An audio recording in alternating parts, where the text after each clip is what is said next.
Hi hello friends, இது உங்களோட Crazy family video YouTube channel. இப்போ நம்ம ஒரு சமூகத்திலேயே ரொம்ப பிஸியாக பரபரப்பாக இருக்க ஒருத்தரை பற்றி தான் பார்க்க போகிறோம். இப்படியான ஒரு செலிப்ரிட்டி ஆயிடணும், யூடியூப் சேனலை வச்சு செலிப்ரிட்டி ஆயிடணும்னு துடிச்சிட்டு இருக்க ஒருத்தரை பற்றி தான் பார்க்க போகிறோம். அவர் எவ்வளோ வீடியோ போட்டிருக்காருன்னா 690 வீடியோ போட்டிருக்காரு. பாவம் 1.25K சப்ஸ்கிரைபர்ஸ் தான் இருக்காங்க. எனக்கே பரிதாபமாக இருக்குது. பிஸின்னு சொல்லிட்டு இருந்தாரு, பார்த்தா கூப்பிட்டு சரிங்கன்ட்டு பல்லையிலிச்சிட்டு வந்துட்டாரு. அதுக்கு சமூகம் பொறுப்பு கிடையாது. இப்போ அந்த யூடியூப் சேனலோட பேர் என்னன்னு சொல்ல போகிறேன். SSR தினேஷ். அந்த யூடியூப் சேனல்ல இருந்து வரவர் தான் தினேஷ். மிஸ்டர் தினேஷ், கிளாப் பண்ணுங்க எல்லாம். வாங்க சார், எப்படி இருக்கீங்க? நல்லா இருக்கீங்களா? நல்லா இருக்கு மேடம். எங்க ஃப்ரெண்ட்ஸ்க்குலாம் எங்க ஃபேமிலிஸ்க்குலாம் ஒரு ஹாய் சொல்லிடுங்க. அனைவருக்கும் SSR தினேஷ் யூடியூப் சேனலுடன் அன்புடன் வரவேற்கிறது. எங்கள் சேனலுக்காக இந்த சேனல்லேருந்து எங்களை இன்னைக்கு வீடியோ எடுக்கிறதுக்காக வந்திருக்காங்க. எனக்கு ரொம்ப சந்தோஷமாக இருக்குது. ஏன்னா ஃபேமஸ் ஆகி மில்லியன் கணக்கில் இருக்கவங்களுக்கு தான் வீடியோ கிடைக்கும்னு நினச்சேன். என்ன மாதிரி 1.25K சப்ஸ்கிரைபர் வச்சுருக்கவங்களுக்கு கூட வீட்டில் இன்டர்வியூ எடுப்பாங்கன்னு நினச்சா இவங்க எவ்வளோ வெட்டியாக இருக்காங்கன்றது என்னால் புரிஞ்சிக்க முடியுது. ஸோ ஆக்சுவலாக போதும், எங்கள் டெபாசிட்டை காலி பண்ணிடுவீங்க போல இருக்கே. என்ன இவர் எப்படி இருப்பாங்க? உங்களோட யூடியூப் சேனல் பற்றின கருத்துக்கள் என்ன சார்? யூடியூப் சேனல் பற்றி எனக்கு என்னென்ன பொதுவான கருத்து என்னன்னு சொன்னீங்கன்னா, யூடியூப் சேனலை பற்றி நான் ஆல்ரெடி நிறைய விஷயங்களை பதிவிட்டிருக்கேன். யூடியூப் சேனல் எனக்காக நான் பார்க்குற என்னோட பயோடேட்டாவை தான் பார்த்துருக்கேன். ஆல்ரெடி நான் நிறைய வாட்டி சொல்லியிருக்கேன். எதர்ச்சியாக வீட்டில் செல்லு நோண்டிட்டு இருக்கும்போது யார் வீடியோவோ பார்க்கும்போது ஏன் நம்ம வீடியோவை மற்றவங்க பார்க்கக்கூடாதுங்கிற ஒரு தாட் வந்ததுனால ஆரம்பிச்சது தான் இந்த யூடியூப் சேனலு. டெய்லியும் டான்ஸ் வீடியோன்னு போட்டாலும் அந்தளவுக்கு எனக்கு வியூஸ் போடினாலும் கமெண்ட்ஸ் வரலினாலும் பட் எனக்கு என்னோட டைமை என்டர்டெயின்மெண்ட் பண்ணுற ஒரு இதுவாக தான் நான் பார்க்குறேன். என்னோட டேட்டா காலியாகாது, மற்றவங்களுக்காக யூஸ் பண்ணாமல் எனக்காக யூஸ் பண்ணிக்கிறேன், செல்ஃபாக நான் யூஸ் பண்ணிக்கிறேங்கிறதுல எனக்கு ஒரு சின்ன சந்தோஷம். அதனால் யூடியூப் சேனல் ஆரம்பிச்சதுல எனக்கு மிகப்பெரிய சந்தோஷம் தான். Super sir, super sir. உங்க சேனல் தொடங்குறதுக்கு ஒரு ரீசன் இருக்குல்ல, அந்த ரீசன் பத்தி சொல்லுவீங்க? அதேதான், நான் ஆல்ரெடி சொன்ன மாதிரி தான். சாதாரணமாக உட்காந்து வேற எங்களோட வீடியோவை பார்த்துட்டு இருக்கும்போது எனக்கு ஒரு தாட் வந்துச்சு. யாரோ டான்ஸ் ஆடுறத பார்க்கணும், யாரோ வீடியோ பண்றதை பார்க்கும்போது ஏன் நம்மளோட வீடியோவை மற்றவங்க பார்க்கக்கூடாது? அது என்னவா இருக்கட்டும், பிடிக்குதோ பிடிக்கலையோ நம்ம வீடியோ அப்டேட் பண்ணுவோம். அது மக்களுக்கு பிடிச்சிருந்தா அவங்க லைக் பண்ணட்டும், பிடிக்கலன்னா தள்ளி விட்டுட்டோம். அந்த கான்செப்ட்ல தான் நான் ஃபர்ஸ்ட் யூடியூப் சேனல் ஆரம்பிச்சேன். என்னோட ஃபர்ஸ்ட் வீடியோக்கெல்லாம் பார்த்தீங்கன்னா ரொம்ப ரேர் வீடியோவா, அதாவது ஒரு போட்டோஸ்லாம் வச்சு கொலாஜ் மேக்கிங் மாதிரி பண்ணி தான் வீடியோவை எடிட் போட்டுட்டு இருந்தேன். அதுக்கப்புறம் தான் நானா பேச ஆரம்பிச்சு வீடியோக்கள் போட ஆரம்பிச்சேன். Super sir, super sir. உங்களுக்கு வீடியோஸ் வந்த பாசிட்டிவ் அண்ட் நெகட்டிவ் கமெண்ட்ஸ் பத்தி எங்களுக்கு கொஞ்சம் சொல்லுங்களேன். பாசிட்டிவ் கமெண்ட்டுங்கிறத விட நிறைய நெகட்டிவ் கமெண்ட் வந்துட்டு இருக்கு. இப்போ வரைக்கும் கரண்ட்ல வரைக்கும் எல்லாமே நெகட்டிவ் கமெண்ட்ஸ் மட்டும்தான் எனக்கு வந்துட்டு இருக்கு.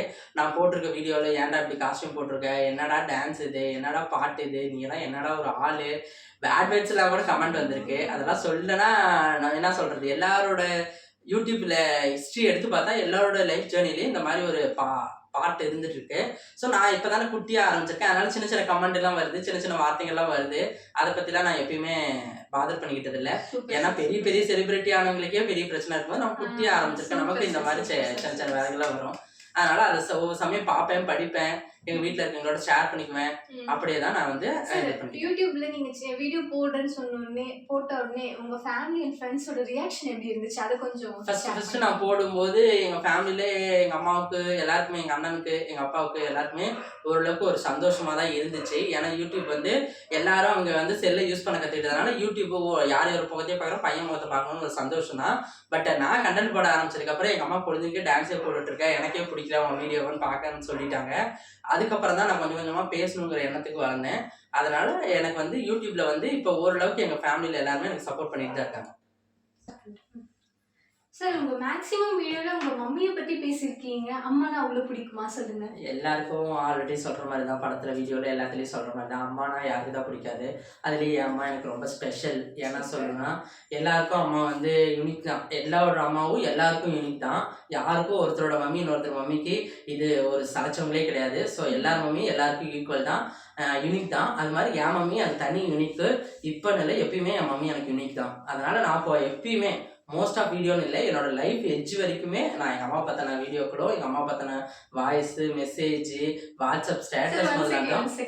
உங்களுக்கு மேரேஜ் ஆச்சுன்னா இதே அம்மா பாசம் இருக்குமா இந்த இருக்காது? கேள்வி வந்து மேக்ஸிமம் பர்சன் எல்லாருமே கேட்டிருக்காங்க. வேலை செய்யற இடத்துல இருந்து, எங்க சொல்ற ரிலேட்டிவ்ல இருந்து, என்னோட ஃப்ரெண்ட்ஸ்ல இருந்து எல்லாருமே உனக்கு மேரேஜ் ஆயிட்டதுக்கு அப்புறமும் நீ இப்படியே இருப்பியா அப்படின்ற ஒரு கேள்வி கேட்டிருக்காங்க. இந்த வீடியோ வந்து அதுக்கு ஒரு எவிடன்ஸாவே வச்சுக்கோங்க. நான் என்னைக்கா இருந்தாலும் இந்த வீடியோல ஏதாவது சேஞ்சஸ் ஆயிடுச்சு, நீ உங்க அம்மா பத்தி மறந்துட்ட, உங்க அம்மாவை பத்தி மாறிட்ட அப்படின்னு சொன்னா இந்த டைலாக நீங்க கண்டிப்பா எனக்கு போட்டு காட்டணும். நான் அதனால எதுவுமே ஒரு விஷயத்த வந்து நான் ப்ரீ பிளான் பண்ணி தான் பேசுவேன். அதனால இப்பயும் நான் பிளான் பண்ணி தான் சொல்றேன். லைஃப் லாங் எங்க அம்மாவை பத்தின ஸ்டேட்டஸ், லைஃப் லாங் எங்க அம்மா பத்தின வீடியோ, லைஃப் லாங் எங்க அம்மா பத்தின பேச்சு இதுதான் ஓடும். எங்க அம்மா இருந்தாலும் சரி இல்லைனாலும் சரி எப்பயுமே எங்க அம்மா பத்தின பேச்சு தான் என் உயிர் இருக்கிறதுக்கு ஓடிட்டு இருக்கும். எல்லாருக்கும் ஒரு பர்சனை பார்க்கும்போது அவுட்புட்ல இருந்து பார்க்கும்போது இவர் இப்படி இருக்காங்க அவங்க அப்படி இருக்காங்கன்னு சொல்லுவாங்க. நீங்களே சொல்லுங்க, நீங்க எப்படிப்பட்ட ஆளு? உங்களோட character wise, activity wise, behaviour wise நீங்க எப்படிப்பட்ட ஆளு சொல்லுங்க. இப்ப என்னை பத்தி நான் சொல்றதுக்கு மேக்ஸிமம் எல்லாருக்கும் நான் ஆல்ரெடி என் வீடியோலயே இதுக்கான இந்த இன்டர்வியூ பத்திலாம் நான் வந்து செல்ஃபாவே எனக்கு இன்டர்வியூ எடுத்துக்கிட்டா நான் என்னென்ன கேள்வி பேசணுன்ற மாதிரி தான் நான் டெய்லி என்னோட வீடியோவை அப்டேட் பண்ணியிருக்கேன். அதுல மோட்டிவா நான் பேசியிருக்க நிறைய வார்த்தையை விட என்னை பத்தி நான் அதிகமா பேசியிருப்பேன். ஏன்னா நான் எப்பயுமே ஒரு சிம்பிளான பர்சன் தான். நீங்க என்ன நினைச்சாலும் சரி, நான் போட்டிருக்க ட்ரெஸ்ல இருந்து, செய்யற வேலையில இருந்து, பேசுற பேச்சுல இருந்து எல்லாத்துலயுமே ஒரு சிம்பிளிசிட்டி தான் இருக்கும். ஆக்சுவலா நான் உண்மையாலுமே சிம்பிள் தான். நீங்க நினைக்கிற அளவுக்கு அந்த அளவுக்கு ரிச்சும் கிடையாது. நான் என்னோட வீடியோக்கள் எல்லாம் எடுத்து பாத்தீங்கன்னா ஓரளவுக்கு மேக்ஸிமம் ஏரியாவுக்குள்ள தான் கவர் பண்ணியிருப்பேன். காஸ்டியூமும் அந்த அளவுக்கு என்கிட்ட இருக்காது. பட் என்னால என்ன இருக்கோ அதை வச்சு என்னால என்ன தர முடியுமோ, அது பிடிக்குதோ பிடிக்கல. ஏன் எல்லாருக்கும் ஒரு மைண்ட் செட் இருக்கும். 1000 பேர் 1000 சொன்னாலும் நம்ம மைண்டுக்கு என்ன தோணுதோ அதை தான் நம்ம எப்பயும் பண்ணுவோம். அப்படி எனக்கு பிடிச்ச பர்சன் தான் நான். வந்து எப்பயுமே எனக்கு மற்றவங்களுக்கு உதவி பண்றது ரொம்ப பிடிக்கும். ரொம்ப ஏழ்மையான பர்சன். ஈஸியா மற்றவங்களோட சீக்கிரமா மிங்கிள் ஆடுற ஒரு பர்சன். ஏதாவது டக்குன்னு ஒரு 2 வார்த்தை பேசினாங்கன்னா அவங்ககிட்ட சீக்கிரமா மிங்கிள் ஆகுற ஒரு பர்சனு. ஹெல்பிங் டெண்டன்சி அதிகம். அதனால என்ன கஷ்டம் வந்தாலும் பரவாயில்லன்னு ஹெல்பிங் டெண்டன்சில பண்ணிடுவேன். அது அமௌண்டா இருக்கட்டும், பொருளா இருக்கட்டும். பட் மேக்ஸிமம் வந்து என்னன்னா, எனக்குள்ள நான் ஒரு சர்க்கிளை போட்டு வச்சிருக்கேன். அந்த சர்க்கிளை தாண்டி நான் வெளியே போக மாட்டேன். நான் பண்ற உதவியா இருந்தாலும் அந்த சர்க்கிள்குள்ள இருக்கிற ஒரு உதவியா தான் பண்ணுவேனே தவிர, யாருக்காவது உதவி பண்ணுங்கிறதுக்கோசரம் கடன் வாங்குறதோ, பொருள் வாங்குறதோ அந்த மாதிரிலாம் கேரக்டர் நான் கிடையாது. எனக்கு என்ன இருக்கோ, என்னால என்ன முடியுமோ அந்த மாதிரி ஹெல்பிங் தான் நான் பண்ணிருக்கேன். நீங்க பண்ண ஹெல்ப்லயே எனக்கு ரொம்ப பிடிச்சதுக்கு ஹெல்ப் பண்ணேன், மனசு ரொம்ப சாக்ரிஃபைஸ் ஆச்சுன்னா நீங்க எதை சொல்லுவீங்க? திரும்ப திரும்ப சொன்னதே தான். நான் வந்து எப்பயுமே ஹெல்பிங் டெண்டன்சில நான் அதிகமா உதவி பண்ணது வந்து எங்க மம்மியோட பர்த்டேக்காக நான் உதவி பண்ண அந்த ஒரு விஷயம் தான். எங்க அம்மாவோட பர்த்டேக்காக ரீசெண்டா வந்து நான் ஆல்ரெடி ரீசெண்டான்னு சொல்ல லாஸ்ட் 1 இயராவே ஒரு அமௌண்ட் பே பண்ணிட்டு இருந்தேன். இதை வந்து வீடியோக்காக சொல்லி நீ பேர் வாங்குறதுக்காகன்ற அர்த்தம் கிடையாது. நான் இதை சொல்றதுனால உங்களால முடிஞ்சா நீங்களும் ஹெல்ப் பண்ணுங்கன்ற ஒரு ரிக்வஸ்டா தான் நான் இதை சொல்றேன். அதனால ஓல்டேஜ் ஹோமுக்கு இந்த மாதிரி என்னால முடிஞ்ச அமௌண்ட்டை நான் கொஞ்சம் கொஞ்சம் கொடுத்துட்டு இருந்தேன். அதுக்காக அவங்களும் ரிப்ளை பண்ணி வீடியோ போட்டிருந்தாங்க. இந்த பிறந்த நாளை வந்து எங்க அம்மாவுக்கு வந்து மேக்ஸிமம் சஸ்பென்ஸா வச்சு நான் அந்த வீடியோ காட்டி ரொம்ப என்ன சொல்றது, அம்மாவுக்கு வந்து ஒரு பிடிச்ச பையன்ற கேரக்டர் வந்து எல்லா பசங்களும் வாங்கியிருப்பாங்க. அதுலயும் நம்ம பையன் கொஞ்சம் ஓரளவுக்கு திங்கிங் வந்து நல்ல நல்ல நெகட்டிவ் பாசிட்டிவ் வைப்ல தான் போயிட்டு இருக்கான் அப்படின்ற ஒரு இதுல வந்து எங்க அம்மாவுக்கு பண்றதுக்காக நான் அந்த வேலையை செஞ்சேன். அது ரொம்ப நல்லாவும் வந்துருச்சு. என்னோட இன்ஸ்டாவிலையும் சரி, யூடியூப்லயும் சரி அதுக்கான வீடியோ நான் போஸ்ட் பண்ணியிருக்கேன். பார்க்காதீங்க. கண்டிப்பா இந்த வீடியோட லிங்க்ல நான் அதை கொடுக்குறேன். நீங்க கண்டிப்பா பாருங்க. Okay sir. உங்க மோஸ்ட் ஆஃப் வீடியோல நிறைய சிஸ்டர்ஸ் இருந்தாங்க. குழந்தையில இருந்து பெரியவங்க வரைக்கும் நிறைய பேர் சிஸ்டர்னு சொல்லிருந்தீங்க. உங்களுக்கு டோட்டலா எத்தனை சிஸ்டர் தான் சார் சொல்லுங்க எனக்கு? இல்ல என்ன சொல்றது, லைஃப் ஜேர்னில நம்ம கூட வந்து பழகுறவங்க, ஃப்ரெண்ட்ஸ் எல்லாருமே ஒரு லிமிட் தான். ஒரு அளவுக்கு வீட்டுக்குள்ளேயே வந்தாலும் ஓரளவுக்கு முடிவுகளை வந்து அவங்களால எடுக்க முடியாது. ஃப்ரெண்ட்ஸையோ இல்லை நம்ம கூட பழக முடியும். ஆனா நம்ம ஃபேமிலி ஃப்ரெண்ட்ஸ் வந்து எந்த முடிவும் எடுக்கலினாலும் நம்ம கூடயே இருப்பாங்க.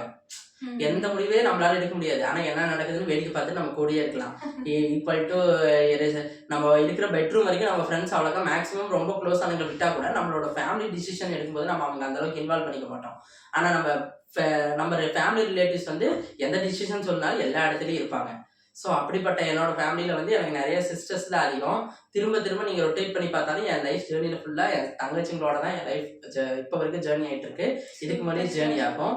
என் தங்கச்சிங்களை பற்றின ஃபுல் வீடியோ வந்து நான் ஒரு நாள் எல்லாரையும் கூப்பிட்டு உட்கார வச்சு என் ஃபர்ஸ்ட் தங்கச்சிலேருந்து என் கை குழந்தை தங்கச்சி வரைக்கும் எல்லாரையும் நான் உங்களுக்கு கண்டிப்பாக காட்டுறேன். Super sir. ஓகேங்க சார். அந்த வீடியோ பண்ணி நாங்கள் எல்லாருமே வெயிட் பண்ணிட்டே இருப்போம். நீங்க வந்து ரொம்ப அதிகமா இப்போ 1.25K சப்ஸ்கிரைபர்ஸ்க்கு 690 வீடியோ ரொம்ப அதிகமா இருக்கு.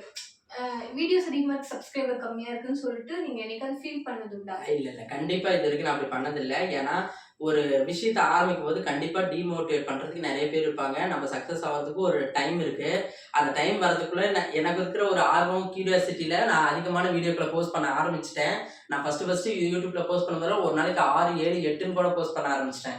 ஏன்னா இந்த யூடியூபோட எப்படி ஆன் பண்ணி எப்படி பண்ணணுன்றத ஒரு சின்ன இதை மட்டும் கத்துக்கிட்டு, ஒரு நாளைக்கு இப்படிதான் பண்ணணும், ஒரு நாளைக்கு இப்படிதான் பண்ணணுங்கிற எந்த பேசிக்கான அடிப்படை இன்ஃபர்மேஷனும் தெரியாம நான் வீடியோக்களை அப்டேட் பண்ண ஆரம்பிச்சதுனால தான் இப்போ 690ல வந்து நின்னுட்டேன். மேக்ஸிமம் வந்து எனக்கு வந்து லென்த் வீடியோ போடுறதுக்கான கண்டென்ட்டே கிடைக்கல. பட் லென்த் வீடியோவை இண்டிவிஜுவலாவே என்னால் போட முடியல. இப்போ ஒரு பெண்கள் எடுத்துக்கிட்டா டக்குன்னு குக் பண்ணி போட்டுடலாம், இல்லை வீட்டு வேலை செய்யறத போட்டுடலாம். நான் வந்து என்னோட எப்படி சொல்றதுன்னா, காலையில எனக்கு மேக்ஸிமம் வேலை இருக்கும். ஆஃப்டர்நூனுக்கு மேலே தான், ஈவினிங்க்கு மேலே தான் நான் ஃப்ரீ ஆகுவேன். அந்த ஷார்ட் பீரியடுக்குள்ள என்னால் கண்டென்ட் ரெடி பண்ணனாலும் எப்படி சொல்றது, நடிக்கிறதுக்கான ஆள் பர்சன் இல்லை. என் தங்கச்சி வந்துட்டாங்கன்னா கொஞ்சம் சப்போர்ட்டா இருக்கும். ஏன்னா நான் ஏதாவது தப்பு பண்ணாலும் அவ சொல்லிடுவாங்க, அவங்க ஏதாவது தப்பு பண்ணாலும் நான் சொல்லிடுவேன். ஈக்குவலா பண்றதுக்கு ஓரளவுக்காவது ஒரு அட்லீஸ்ட் ஹெல்பிங் டெண்டன்சிக்காவது ஒரு ஆள் வேணும், ஹெல்பிங்காவது வேணும்.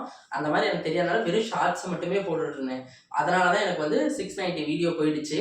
பட் சப்ஸ்கிரைபர் வந்து 1.25K தான். அதை பற்றி நினைச்சு வைக்கல.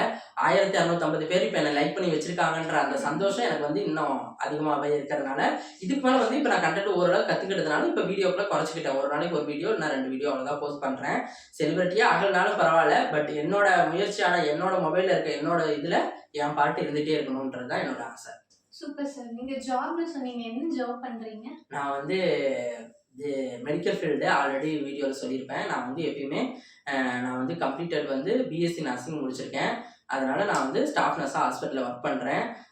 ரொம்ப என்ன பண்ணுறது, இருக்கிறதுலே ப்ரொஃபஷன்லேயே பார்த்தா அவங்களுக்கு அவங்க ப்ரொஃபஷன் பெஸ்ட்டாக இருக்கும். நான் யாரையும் எதுவும் டிமோட்டிவேட் பண்ணல. பட் என்னோட ப்ரொஃபஷன் வந்து ரொம்பவே ஜென்யூனான ஒரு ப்ரொஃபஷன். ஆனால் எங்களை வந்து யாருக்குமே பிடிக்காது. நர்ஸுனாவே ஹாஸ்பிட்டலில் செட்டப்பில் யாருக்குமே பிடிக்காது. காரணம், அவங்க சொல்கிற டைமுக்கு நாங்கள் அந்த வேலையை செய்ய மாட்டோம்னு அவங்களுக்கு ஒரு தாட் இருக்கும். ஆனால் இண்டிவிஜுவலாக எங்கள் நர்ஸாக இருந்து பார்த்தா தான் நீங்கள் சொல்கிற வேலைக்கு தேவையான நீடட் திங்ஸோ நீடட் ஆட்களோ எங்ககிட்ட இருக்க மாட்டாங்க. அதனால தான் நாங்கள் அதை அரேஞ்ச் பண்ணுறதுக்காக கொஞ்சம் டைம் ஆகுது. ஆனால் எப்பயுமே நர்ஸுன்னு சொன்னால் கொஞ்சம் ஸ்லோ, டக்குன்னு பண்ண மாட்டாங்க, அவங்களுக்கு எதுவுமே லெத்தார்ஜிக்காக இருப்பாங்க அப்படின்ற வார்த்தையில இப்போ நிறையவே கேள்விப்படுறோம். பட் நர்ஸ் அப்படி இல்லை. உங்களுக்கு ஒரு பின்னாடி இருக்க நீங்கள் குணமாகிறதுக்கு பின்னாடி இருந்து ஒரு டீமாக ஒர்க் பண்ணணும். அதில் எல்லாமே டாக்டர்ஸ் பார்த்தீங்கன்னா உங்களுக்கு ஒரு டாக்டர் தான் இருப்பாங்க. ஒரு பேஷண்ட் பார்த்துக்க ஒரு டாக்டர். ஈக்குவலாக இது வச்சு பார்த்தா ஒரு உங்கள் சிம்டம்ஸ் வச்சோ இல்லை தொந்தரவு வச்சு பார்த்தா 2-3 டாக்டர்ஸ் தான் ஹேண்டில் பண்ணுவாங்க. பட் உங்கள் ஸ்டாஃப் நர்ஸ் மட்டும் ஒரு ஷிஃப்ட்டுக்குன்னு ரொட்டேட் ஆகி நாங்கள் 6 ஷிஃப்ட்டு 3 ஷிஃப்ட்லேயும் 2 பேர்னா 6 பேர் ரொட்டேட் ஆகி உங்களுக்காக ஒர்க் பண்ணிகிட்டே இருக்கோம். ஸோ எங்களால் மேக்ஸிமம் எஃபர்ட் கொடுத்து தான் உங்களை நாங்கள் கிளியர் பண்ணி விட்றோம். ஸோ அதனால் எப்பயுமே நர்ஸ் பற்றி டிமோட்டிவேட் பண்ணாதீங்க. படிக்கணும்னு நினைக்கிறவங்க மெடிக்கல் ஃபீல்டில் தேர்ந்தெடுக்கணும்னு நினச்சா நர்ஸ் பொசிஷனை கண்டிப்பாக தேர்ந்தெடுங்க. ஏன்னா நம்ம வாங்குற சம்பளத்துக்கும் நம்ம மனசுக்கும் ரொம்ப சந்தோஷமாக இருக்கணும்னு ஒரு ப்ரொஃபஷன் இருந்தால் நர்சிங் ப்ரொஃபஷன் தான். நிறைய டைமில் நம்ம வாங்குற சம்பளம் நமக்கு கரெக்டாக இருக்கா அப்படின்ற ஒரு கேள்வி வரும். ஆனால் நர்சிங் மட்டும் அப்படி இருக்காது. நம்ம வாங்குற சம்பளம் நமக்கு பத்தாதுங்கிற எண்ணம் தான் எப்பயுமே கொடுக்கும். ஏன்னா அந்த அளவுக்கு வந்து நம்ம வந்து ஒர்க் பண்ணுறோம். அதனால தான் சொல்கிறோம். ஏன்னா மேக்ஸிமம் உங்களுக்கு கோவிட் டைம் தெரிஞ்சிருக்கும். கோவிட் டைமில் எவ்வளோ மேக்ஸிமம் ஹெல்ப் வந்து நர்சிங் தான் மேக்ஸிமம் மோர் தென் கவர் பண்ணோம். அது வந்து இந்த உலகத்தில் யாராலையும் மறக்கவும் முடியாது, மறுக்கவும் முடியாது. அப்படிப்பட்ட நர்சிங் ப்ரொஃபஷனை படிக்க வச்ச எங்கள் அப்பா அம்மாவுக்கு இப்பயும் ஒரு டைம் நான் வந்து இந்த டைமில் நன்றி சொல்லிக்கிறேன். Super sir. Super super super. நீங்க எப்பவுமே ஹாப்பியா சிரிச்சுட்டு ஜாலியா அப்படியே துருதுருன்னு இருக்க மாதிரி இருக்கீங்க. அதுக்கு பேர் ஏதாவது ரீசன் இருக்கா?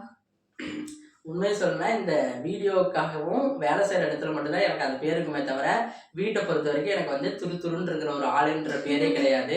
என் தங்கச்சிங்கெல்லாம் கேட்டீங்கன்னா தெரியும். சோம்பேறி, அமைதியாக படுத்துட்டே இருப்பான், எப்போ பார்த்தாலும் மூஞ்ச ஒரு வச்சுட்டு இருப்பான், எது கேட்டாலும் தத்துவமாக பேசுவான். நிஜமாலுமே நான் வந்து நிஜமான என்னோட ரியாலிட்டி அதுதான். நான் ஃபேக்காக தான் இருக்கேன். வீடியோவுக்கு உங்களுக்கே தெரியும், கேமராமேன் இருந்தால் நடிச்சு தான் ஆகணும். அந்த மாதிரி தான் என் வாழ்க்கை இப்போ நடிப்பில் போயிட்டுருக்கு. என்னோட ரியாலிட்டி ஃபேஸ் வந்து என்னென்னா, எங்கே சிரிக்கணுமோ அங்கே சிரிப்பேன், எங்கே கோப்படணுமோ கோப்படுவேன். என் மனசில் என்ன தோதோ அதை டக்குன்னு சொல்லுவேன். அதனால் மற்றவங்களுக்கு பிடிக்காம போனாலும் பரவாயில்ல, அதை பற்றி நான் கவலைப்பட மாட்டேன். எனக்கு இந்த பாயிண்ட் தெரிஞ்சிருக்கு, அதனால் அவங்க என்னை திருப்பியும் திட்டினாலும் பரவாயில்லன்னு நான் அந்த கருத்தை வந்து சொல்லிவிடுவேன். அதுக்கப்புறம் நான் மேக்ஸிமம் எங்கள் அப்பாட்டையும் எங்கள் அண்ணங்கிட்ட எங்கள் அம்மாட்ட எல்லாத்துட்டையுமே நான் திட்டு வாங்குவேன். எப்படின்னா, அவங்க சொல்கிறது பின்னாடி கரெக்டுன்னு தெரிஞ்சாலும் இப்போ என் வாய் கம்முன்னு இருக்காதுல்ல, அதனால் அதை நான் சொல்லி திட்டு வாங்கினேன் அப்படிங்கிறது நிறைய இடத்துல. Super sir. சூப்பர். வேற லெவல் தான் நீங்கள் இருக்கீங்க. உங்களுக்கு கடவுள் நம்பிக்கை இருக்கா? இது எல்லாருக்கும் கடவுள் நம்பிக்கைன்னு ஒன்று இருக்கணும். ஏன்னா எதுக்குன்னா, நம்ம வந்து ஒரு நேர்மையான ஒரு நேர்கோட்டில் போகிறதுக்கு ஒரு ஒரு பற்றுதல் வேணும். யாராவது ஒருத்தரை பற்றிக்கிட்டா தான் அந்த வழியாக நம்ம போக முடியும். இப்போ கடவுள் பக்தின்றதை விட கடவுள் பக்தி இல்லாதவங்க கூட யாரோ ஒரு பர்சனை செலக்ட் பண்ணிட்டு அவருக்கான வழின்னு தேர்ந்தெடுத்து போயிட்டு இருப்பாங்க. ரசிகர்கள் அவர்களோட தலைவர்கள் யாரோ அவங்க சைடில் போவாங்க, அரசியல்வாதிகள் அவர்களோட தலைவர்கள் யாரோ அவங்க வழியில் போவாங்க, எதுவும் இல்லாதவங்க பக்தின்ற அந்த வழியில் போவாங்க, பக்தியே வேணாங்கிறீங்க அமைதின்ற ஒரு நேர் வழியில் போவாங்க. ஸோ அப்படிப்பட்ட எனக்கு பக்தி இருக்குது.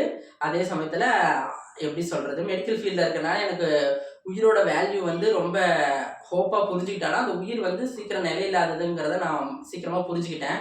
ஏன்னா இந்த கோவிட் டைம் நிறைய உயிர்களை இறந்ததுனால அதை சொல்கிறேன். அதனால எனக்கு வந்து கடவுள் பக்தி அதிகம் தான். நான் எப்பயுமே கடவுள் கும்பிடுவேன். எங்கள் வீட்லேயே எல்லாமே எனி டைம் என் கடவுள் பக்தி எனக்கு அதிகம். பட் அதை விட இப்போ வந்து கடவுளை விட தாண்டி மனிதநேயம் கொஞ்சம் அதிகமானதுனால மக்களை பற்றின இன்ஃபர்மேஷன் மக்களுக்கு உதவணுங்கிற எண்ணம் வந்ததுனால இப்போ வந்து என்னோட நேர்கோடு நான் பார்க்கறது வந்து மக்களுக்கு உதவி பண்ணுறதும் மக்களுக்கு நல்லது பண்ணுறதும் தான் யோசிச்சுட்டு இருக்கேன். Super sir, super sir. உங்களுக்கான எய்ம்னு ஒரு இலக்குன்னு சொல்லுவாங்க. சின்ன வயசுலேருந்து ஒவ்வொருத்தங்களுக்கு ஆசை இருந்திருக்கும். யூகேஜி படிக்கிற பையனுக்கு தான் நான் டாக்டர் ஆகணும், இன்ஜினியர் ஆகணும், போலீஸ் ஆகணும்னு இருப்பான். அதே 10th படிக்கிற பையனாக இருந்தால் நான் 12th பாஸ் பண்ணால் போதும், காலேஜ் போனால் போதும்னு இருப்பான். காலேஜ் போயிட்டா அதில் ஒரு ஃபீல்டு தேர்ந்தெடுத்து அந்த இதில் போவாங்க. உங்களுக்கான எய்ம் எப்படி இருந்துச்சு சொல்லுங்கள். இப்போ எல்லாரும் மாதிரி தான் எல்லாருக்கும் சொல்கிற மாதிரி தான் எங்கள் வீட்டில் என்ன எப்படியாவது டாக்டர் ஆகணும்னு நினச்சி தான் படிக்க வச்சுருந்தாங்க. பட் என்ன சொல்கிறது, எல்லாரும் இந்த டைம் வரைக்கும் இந்த வார்த்தையை நான் சொல்கிறேன்னா 12th மார்க் கம்மி ஆயிடுச்சு, அதனால் நான் நர்சிங்கை செலக்ட் பண்ணேன் அப்படின்னு தான் நான் நர்சிங் ஃபீல்டுக்கு போய் சொல்லிட்டு இருந்தேன். பட் உண்மையாலுமே என் மார்க்கு கம்மியானது காரணம் நான் படிக்காமல் இருந்தாலும் அந்த மார்க்கு கம்மியானதுனால தான் நான் நர்சிங் ஃபீல்டுக்கு வந்தேங்கிறத நினச்சி இப்போ சந்தோஷப்படுறேன். ஏன்னா டாக்டர் ஆகிட்டு குவாலிட்டியான ஒரு டாக்டர்னு பேர் வாங்குறத விட நர்ஸுன்னு பேர் வாங்குறதுல இப்போ நான் உண்மையாலுமே ப்ரௌடாக ஃபீல் பண்ணுறதுனால எனக்கு வந்து அன்னைக்கு வந்து ஃபீல் வந்து டாக்டரை மிஸ் பண்ணிட்டோமோன்னு ஒரு ஃபீல் இருந்துச்சு. எப்போ +2 முடிச்சு நான் நர்சிங் சேர்ந்த புதுசில் கொஞ்ச நாள். பட் நர்சிங்கை பற்றின ஆர்வமும் படிக்கும்போது கண்டிப்பாக எனக்கு இல்லை. அந்த 4 வருஷம் முடிக்கிற வரைக்கும் எப்படா முடிப்போம், ஒரு பெரிய தெரியாமல் அந்த ஃபீல்டை செலக்ட் பண்ணிட்டோமோ அப்படின்ட்டு இருந்துச்சு. அப்புறம் எப்போ ஒர்க்குக்கு ஜாபுக்கு என்ட்ரன்ஸ் ஆனனோ அப்போலேருந்து இப்போ வரைக்கும் எனக்கு வந்து நர்ஸுக்கு வந்து இந்த நைட் டியூட்டி மட்டும் கொஞ்சம் பிரச்சனையாக இருக்கும். அது மட்டும் கொஞ்சம் எனக்கு டிஃபிகல்ட்டாக இருந்துச்சு. மற்றபடி என் ஃபீல்டு வந்து எனக்கு ரொம்ப ப்ரௌடாக இருக்குது. என்னோட எய்ம் வந்து பார்த்திங்கன்னா லைஃப் லாங் சர்வீஸ் பண்ணணும். அது வந்து இருக்கப்பட்டவங்க இல்லாதப்பட்டவங்கன்னு இல்லை. ஏன்னா என் லைஃப் ஜேர்னி பொறுத்து நான் ப்ரைவேட்லேயே ஒர்க் பண்ணலாம், கவர்மெண்ட்லேயே ஒர்க் பண்ணலாம்.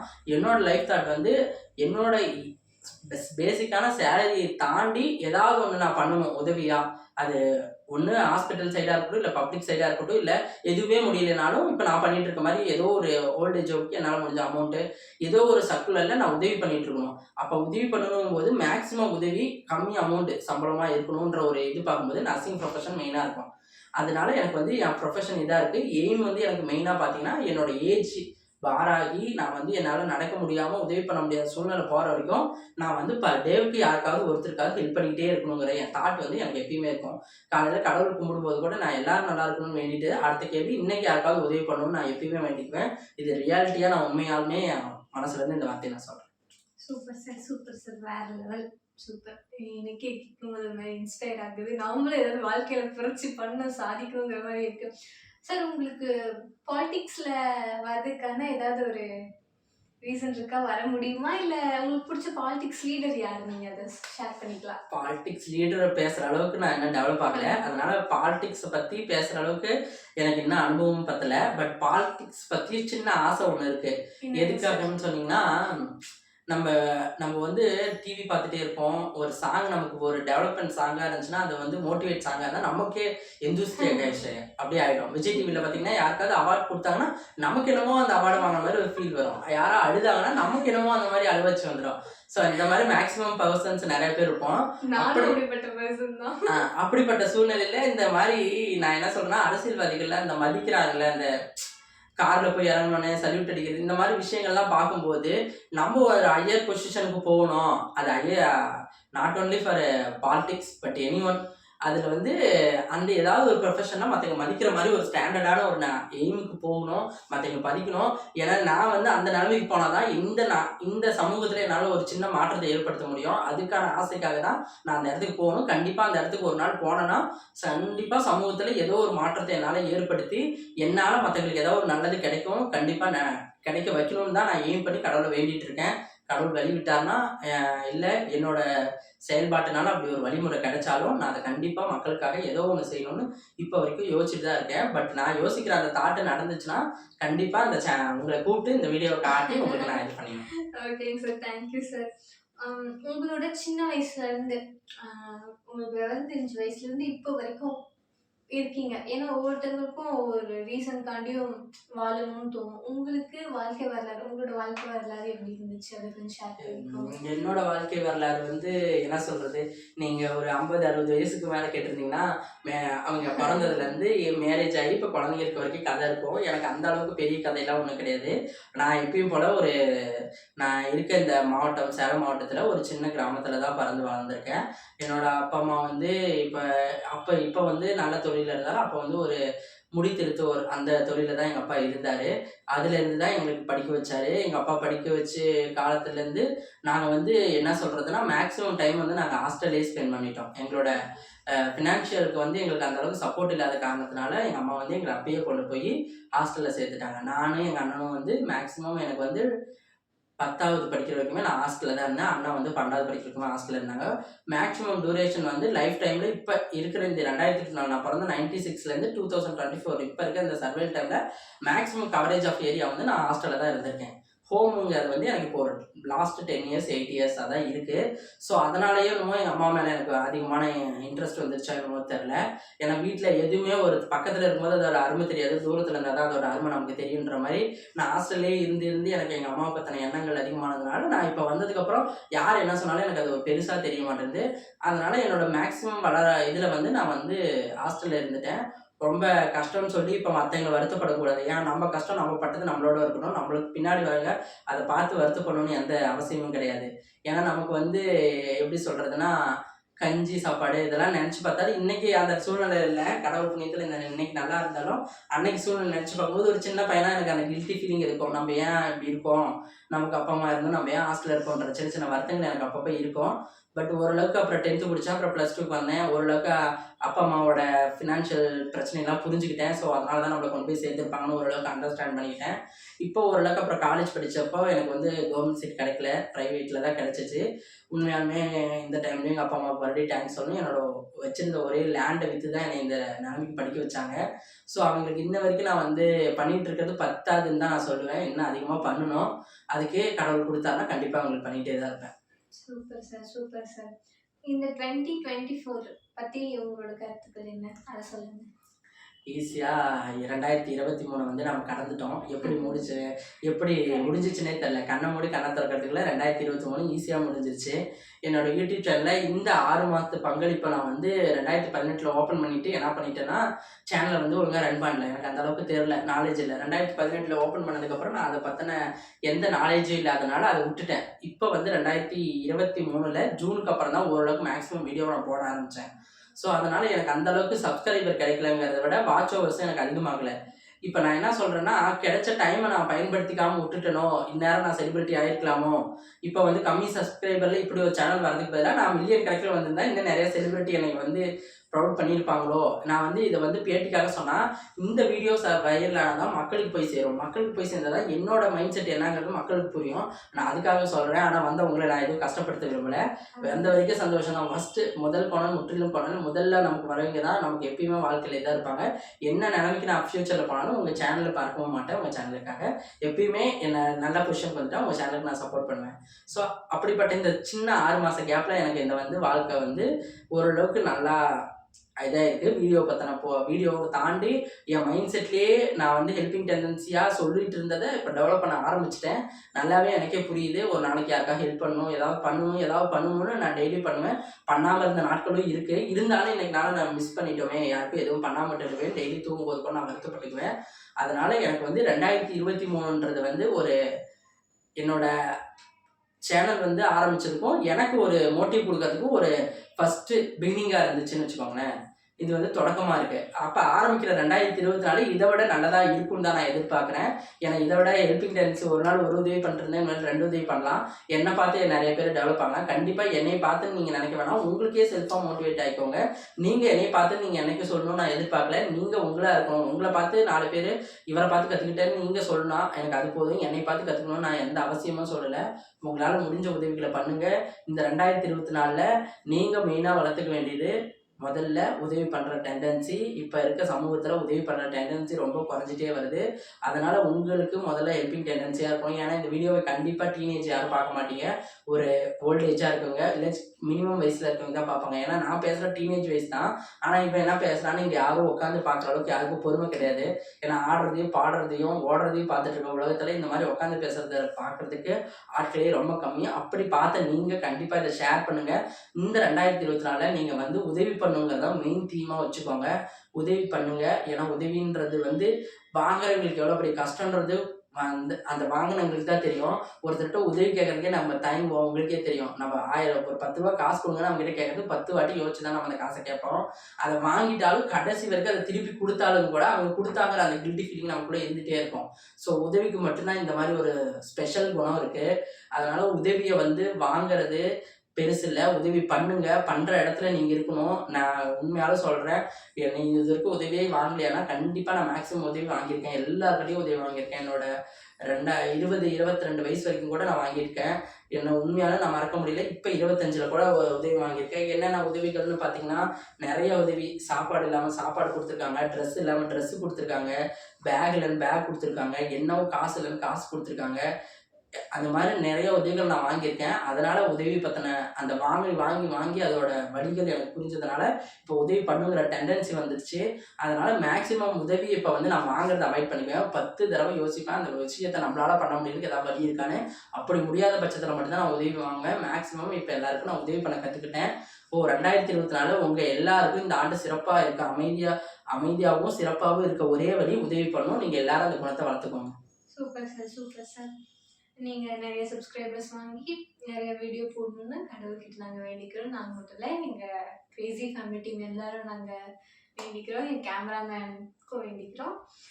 என் கேமராமேன் பிரகாசம் அவர் இருக்காரு, அவருக்காண்டி நான் வேண்டிக்கிறேன். மேக்ஸிமம் இது வரைக்கும் பண்ணதில்லை. எல்லாரும் வீடியோ எடுத்து பார்த்து டிவியில் பார்த்துக்கிட்டு இப்படி தான் நம்ம பார்த்துருப்போம். இப்போ நம்மளவே ஒருத்தங்க லைவாக வீடியோ எடுத்ததெல்லாம் ரொம்ப என்ன பேசுறது. இப்போ நான் இந்த வீடியோவை எடுத்து பார்த்தா தான் என்னோட தப்பு என்னன்றது தெரியும். இதில் ஏதாவது தப்பு பண்ணியிருந்தால் கண்டிப்பாக மன்னிச்சுக்கோங்க. நான் ஏதாவது வேர்ட்ஸ் தப்பாக பேசியிருந்தாலும் யாரையாவது காயப்படுத்தியிருந்தாலும் கண்டிப்பாக மன்னிச்சுக்கோங்க. உங்களுக்கும் இந்த யூடியூப் சேனலில் இப்போ இருந்து நீங்களும் மோட்டிவேட் ஆகி இன்னிலேருந்து கூட நீங்கள் செல் எடுத்து ஒரு வீடியோ போஸ்ட் பண்ண ஆரம்பிங்க. கண்டிப்பாக ஃப்யூச்சரில் 2024 உங்களுக்கானதாக அமையறதுக்கு என்னோட மிகப்பெரிய வாழ்த்துக்கள். என்ன சேனலை தொடர்ந்து சப்போர்ட் பண்ணுங்கன்னு நான் சொல்லலை. உங்களுக்கு விருப்பம் இருந்தால், உங்களுக்கு டைம் இருந்தால் எங்களுக்கு சப்போர்ட் பண்ணுங்கள். தேங்க்யூ. நன்றி. வணக்கம். நானும் பெரிய விஜேவா ஆகணும்ட்டு வேண்டிக்கிறேன். எங்களுக்காக இவ்வளோ தூரம் நம்ம கிளம்பி வந்து நமக்காக ரீச்ன்ற பேரில் நமக்காக தேவையான கொஷின்ஸ்லாம் எடுத்து கேட்டு நம்மகிட்ட இருந்து ஒரு ஆன்சரை வர வச்ச இவங்களுக்கு என்னோட வாழ்த்துக்கள், பாராட்டுகள். Thank you sir, thank you. உங்களுக்கும் எனது பாராட்டுகள், மனமார்ந்த வாழ்த்துக்கள். Happy new year. மறுபடியும் ஒன்ஸ் அகைன் தமிழ்நாட்டில் உள்ள அனைத்து மக்களுக்கும் இனிய புத்தாண்டு நல்வாழ்த்துக்கள். வாழ்த்துக்கள். Thank you so much. தேங்க்யூ.